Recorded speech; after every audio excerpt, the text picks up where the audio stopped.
پھر جو آخری راتیں ہیں نا، آخری عشرہ، یہ اور زیادہ اللہ تعالیٰ کی طرف سے قبولیت کا عشرہ ہے. اتقم من النار، حدیث پاک میں نبی صلی اللہ علیہ وسلم نے فرمایا کہ اللہ تعالیٰ بندوں کو جہنم سے بری فرما دیتے ہیں. ہم پورے سال میں ایک رمضان کے آخری عشرے کے 10 راتیں ہی صحیح کوشش کر لیں. اب کوئی کہے گا جی کہ مجھ سے تو 10 راتیں نہیں جاگا جاتا. چلو بھائی 10 راتوں کی بجائے طاق راتیں 5 راتیں ہی صحیح. اب اللہ کو پانے کے لیے پورے سال میں صرف 5 راتیں ہیں، اور فرمایا کہ دیکھو وہ جو 5 راتیں ہیں نا، ان میں سے ایک رات ہے جس کو ہم نے لیلۃ القدر بنا دیا. انا انزلناہ فی لیلۃ القدر وما ادراک ما لیلۃ القدر لیلۃ القدر خیر من الف شہر. وہ جو لیلۃ القدر ہے 1000 مہینوں کی عبادت سے بہتر ہے. 1000 مہینوں کو اگر آپ جمع کریں کہ 12 مہینے کا 1 سال، تو یہ 80 سال سے زیادہ کی عبادت بنتی ہے. اور عجیب بات کہ اس امت کی عمریں 80 سال کم و بیش ہوں گی، بین 70 و 60، 60-70 کے درمیان.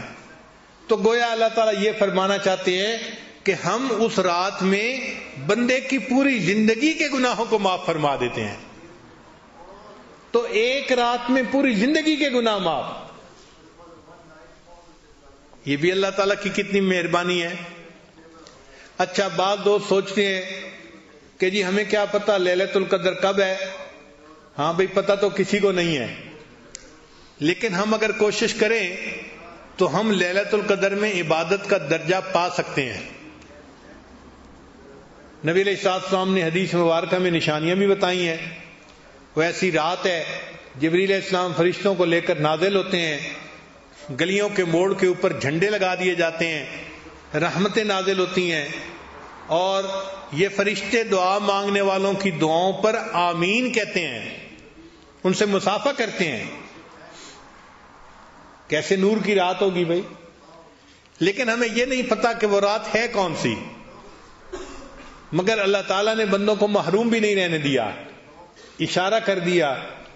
ہم لوگ اسکول میں جب پڑھتے تھے نا، تو جب امتحان قریب آتے تھے تو اپنے ٹیچرز کے پاس جاتے تھے کہ سر ذرا اس پیپر کا گیس لگا دیں. اب گیس کیا ہوتا ہے کہ وہ اندازہ لگا دیتے ہیں کہ کون سا کویسچن آئے گا.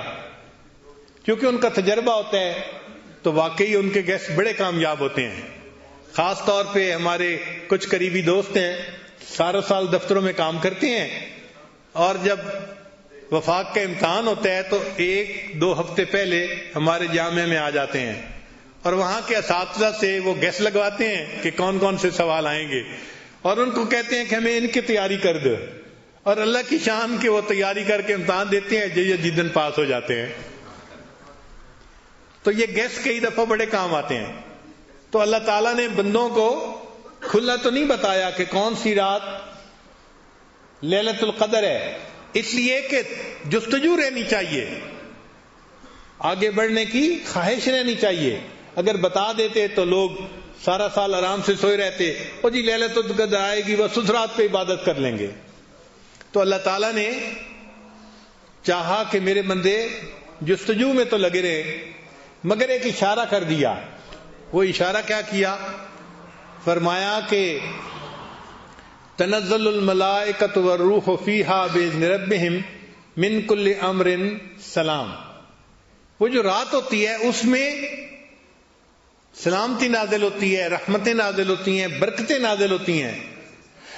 اب وہ 10 بجے برکتیں شروع ہوتی ہیں، 11 بجے شروع ہوتی ہیں، 12 بجے، ہمیں اس کا کوئی پتہ نہیں ہے.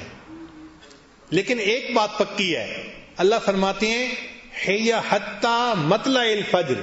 یہ جو برکتیں نازل ہوتی ہیں جب بھی شروع ہوتی ہیں یہ مطلع فجر تک رہتی ہیں، یعنی سحری کا وقت ختم ہونے تک یہ رہتی ہیں.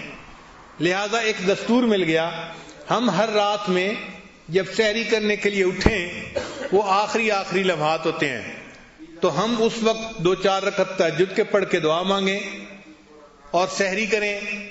اور پھر سحری کوشش کریں کہ ہم وقت ختم ہونے سے آدھا گھنٹہ 20 منٹ پہلے ختم کر لیں.